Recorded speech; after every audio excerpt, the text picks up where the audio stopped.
अभी हम बात कर रहे हैं ना कि हमारे भीतर जो होता है वही हमारा प्रक्षेपण बाहर होता है। अगर बाहर की दुनिया में कुछ भी हो रहा है ना तो वो सिर्फ हमारे भीतर से ही कनेक्ट होता है। अगर हमने इस चीज को समझ लिया ना तो हम अपने बाहर और भीतर को मैनेज कर पाएंगे।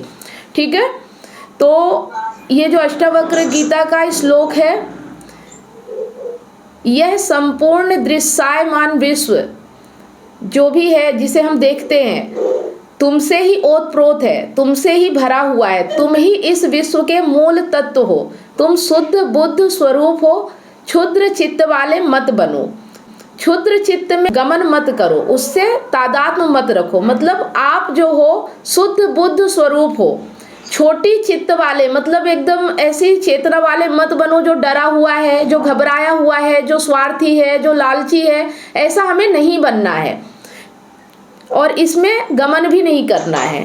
ठीक है, और इन चीजों से हमें मतलब भी नहीं रखना है। तो यहाँ पे जो अष्टावक्र गीता का प्रकरण है कि श्लोक 16, छोटे कैसे हो सकते हो तुम, ये पूरा विश्व तुमसे ही तो उठता है। विशुद्ध वेदांत है, दूसरा कोई नहीं है यहाँ पर, मात्र तुम ही हो। यह बाहर तुम्हें प्रकृति का जितना प्रसार दिख रहा है यह वास्तव में तुम्हारा अपना ही प्रक्षेपण है। अहम का व्यक्तिगत अहंकार का प्रक्षेपण नहीं। किसका प्रक्षेपण है? प्रकृति, अखिल संसार, पूरा विश्व ब्रह्म की माया मात्र है। ये जो बाहर हमें सब दिखाई देता है ये मात्र माया है ना। एक तरह से ये पूरा संसार माया की तरह है। तो ब्रह्म चूंकि पूर्णतया मुक्त है इसलिए वो मुक्त है स्वयं को भुलाने के लिए भी, अपने निर्गुण स्वरूप के होते हुए भी, सगुण हो जाने के लिए भी, एक होते हुए भी अनंत हो जाने के लिए भी, एक होते हुए भी अनेक विविध हो जाने के लिए भी। तो पूरी प्रकृति क्या है फिर? पूरी प्रकृति विशुद्ध आत्मा का विस्तार मात्र है। ऐसा क्यों कहा जा रहा है यह जानने के लिए समझिए कि ऐसा किससे कहा जा रहा है। ठीक है, ये चीजें किससे कही जाती है कि ये पूरी माया है। एक आम आदमी से तो नहीं कही जा सकती है। एक आम आदमी तो समझता ही नहीं कि ये माया है ना। वो तो इसी में उलझा पड़ा रहता है।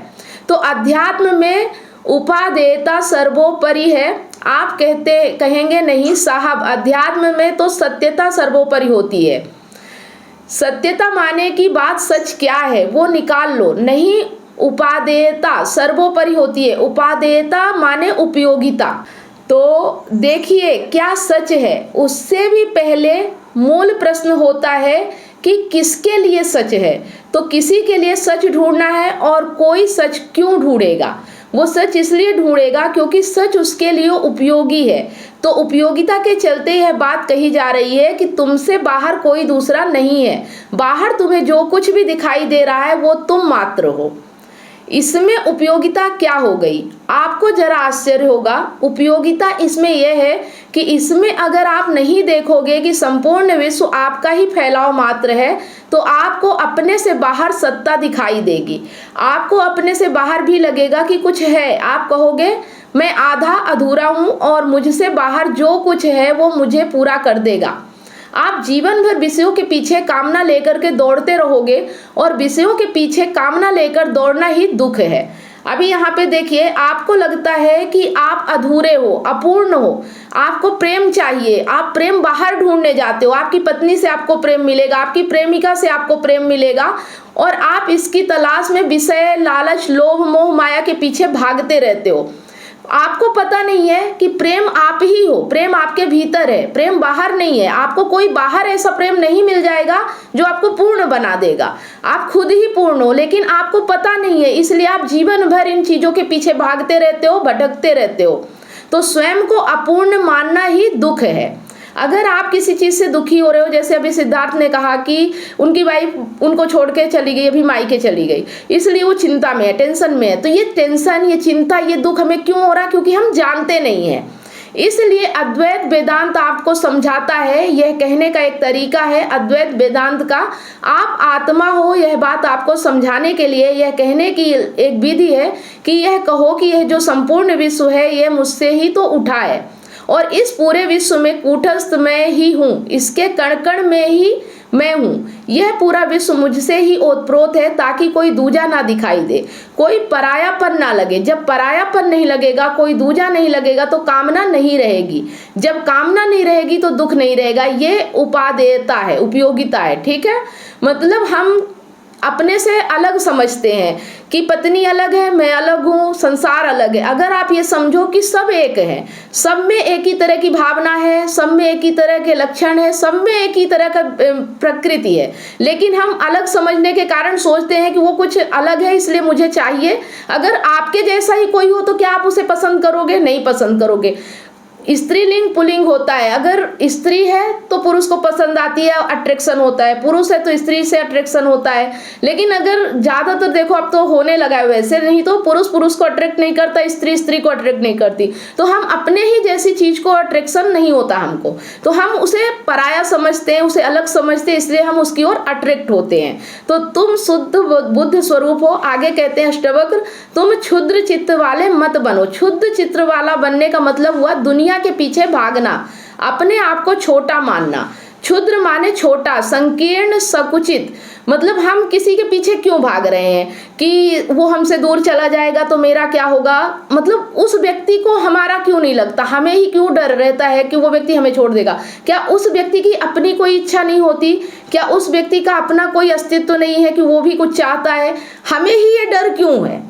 तो इसे हमें समझना होगा कि हम अपने आप को छोटा समझते हैं, हमें लगता है कि वो ज्यादा अच्छा है, वो ऐसा है कि वो हमें अगर छोड़ के चला गया तो हमारा जीवन नष्ट हो जाएगा।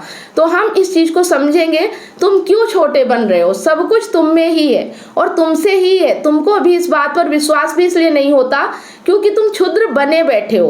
तुम क्षुद्र बने बैठे हो इसलिए तुम्हें विश्वास नहीं होता कि सब कुछ तुम में है और तुमसे है। तुम्हारे विश्वास के कारण सत्य नहीं बदल जाएगा।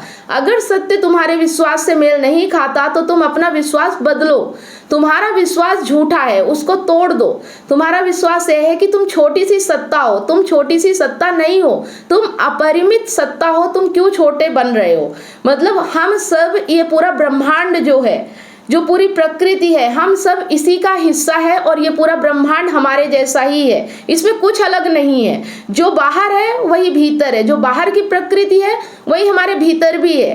पंच तत्वों से निर्मित हमारा शरीर और ये पूरे पंच तत्वों से निर्मित ये पूरा ब्रह्मांड, ये सब एक है। यहाँ कोई स्त्री ले लो, कोई पुरुष ले लो, सब एक है, कोई अलग चीज नहीं। अगर अलग नहीं हो, अगर एक नहीं होते, अलग अलग होते तो फिर तुम्हें शांति क्यों नहीं मिलती? अगर कुछ अलग होता और तुम्हें उससे मिलना होता तो तुम्हें शांति मिल जाती ना, फिर भी तुम अशांत क्यों रहते हो?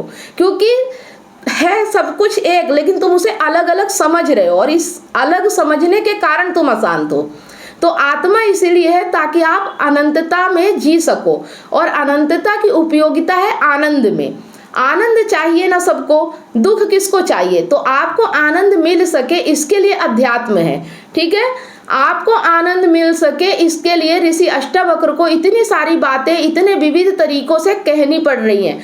उन्हीं बातों को, अनंतता के उसी मूल सत्य को आपको याद दिलाने का एक तरीका यह भी है कि आपसे कहा जाए कि यह जो पूरा विश्व है यह तुम्हारी छाया मात्र है या प्रक्षेप मात्र है, या तुम्हें जो कुछ भी दिखाई देता है उसके रेसे रेसे में तुम ही हो, उसका अणु अणु तुमसे ही व्याप्त है। इसी बात को मैं अन्यथा एक बिल्कुल दूसरे तरीके से भी समझा चुका हूँ, जहाँ मैंने कहा है कि जो आपको दिख रहा है और जो देखने वाला है यह एक ही है, यह एक ही सिक्के के दो पहलू हैं।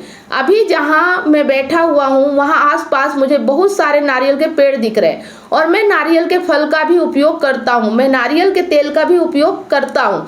और ऐसा कहा जा सकता है बिल्कुल कि मेरी जो शारीरिक सत्ता है वो कुछ हद तक नारियल से बनी है, और जो मेरी चेतना है वो मेरी शारीरिक सत्ता पर ही आश्रित है। क्योंकि साधारण द्वैतात्मक चेतना है तो वो शरीर पर आश्रित होती ही है। तो इस तरह से मेरी चेतना नारियल से बनी रहती है, समझिएगा बात को, और फिर वही चेतना नारियल को देख रही है। तो नारियल और मैं अलग अलग कैसे हो सकते हैं? मतलब जो नारियल है जैसे उसमें पानी होता है और भी चीजें हैं, वही सब चीजें हमारे भीतर भी है, ठीक है। उसका दृश्य और दृष्टा एक ही सिक्के के दो पहलू। मैं ही हूँ जो एक पेड़ को देखकर कहता हूँ कि नारियल है, मैं ना हूँ तो कौन पहली बात नारियल को नारियल का नाम देगा, और कौन कहेगा कि इतनी ऊंचाई है, इतनी नीचाई, ऐसे फल लगे हुए, ऐसा रंग है। तो हम ही देखते हैं ना नारियल को, अगर हम ना हो तो कौन देखने वाला है नारियल को, ये बताओ। तो हम भली भांति जानते हैं कि दृश्य दृष्टा पर निर्भर करता है। अगर आप नहीं रहो तो बाहर का दृश्य किसको दिखाई देगा? कृष्णा जी भी शायद आ रहे हैं, 1 मिनट उनको भी ज्वाइन कर लेते हैं। ठीक है।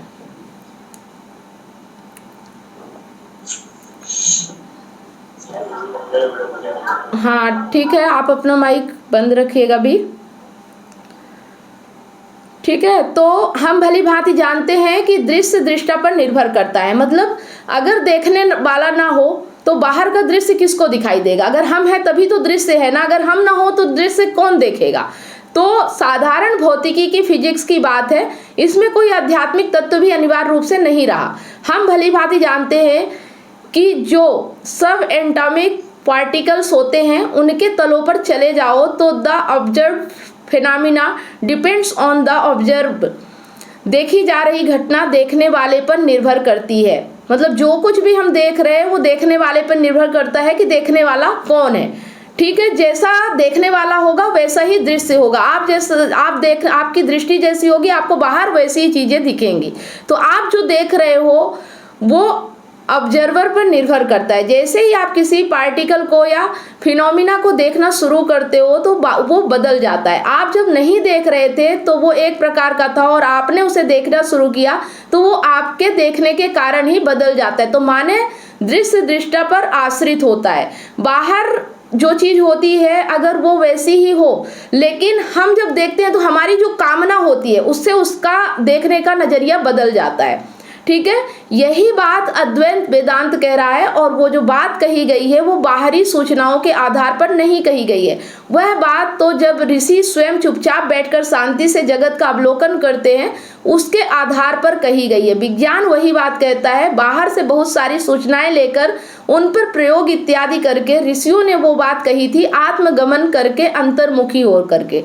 तो कुछ भी नहीं है इस पूरी सृष्टि में जो उस पंचभूत तत्व से अलग हो जिससे तुम बने हो। बात समझिएगा कि इस सृष्टि में कुछ भी ऐसा नहीं है जो आपसे अलग हो। आप भी पंच तत्वों से निर्मित हो और ये पूरी सृष्टि भी पंच तत्वों से निर्मित है।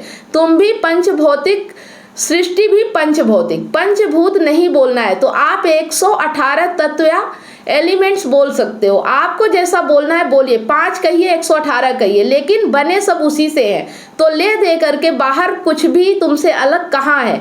तो आप कहेंगे हम में चेतना है, बाहर चेतना नहीं है। आपकी जो चेतना है वो भी तो आपकी शारीरिक संरचना पर ही आश्रित है ना, नहीं तो आपकी चेतना किसी कछुए की, किसी नेवले की या वृक्ष की चेतना से अलग कैसे हो जाती? उनका शरीर अलग है, उनकी चेतना अलग है। माने चेतना भी शरीर पर, माने पंचभूत पर आश्रित है। तो बाहर जो कुछ है उससे कुछ भी भिन्न नहीं है, भीतर जो है। लेकिन मनुष्य एक सत्य नहीं देख पाता, वो 2 सत्ताएं देखता है। वो कहता है बाहर एक अलग सत्ता है, भीतर एक अलग सत्ता है। और बाहर वाली सत्ता मेरे लिए अवसर की तरह भी है और खतरे की तरह भी है। मैं बाहर की सत्ता को अगर जीतूंगा तो मुझे सुख मिलेगा, बाहर की सत्ता से अगर मैं हार गया तो मुझे दुख मिलेगा। बाहर की सत्ता का शोषण करके, भोग करके मुझे सुख मिल सकता है, ऐसे भ्रम में जीव जीता है और यही दुख का कारण है। इसी भ्रम को ऋषि यहाँ पर तोड़ना चाहते हैं।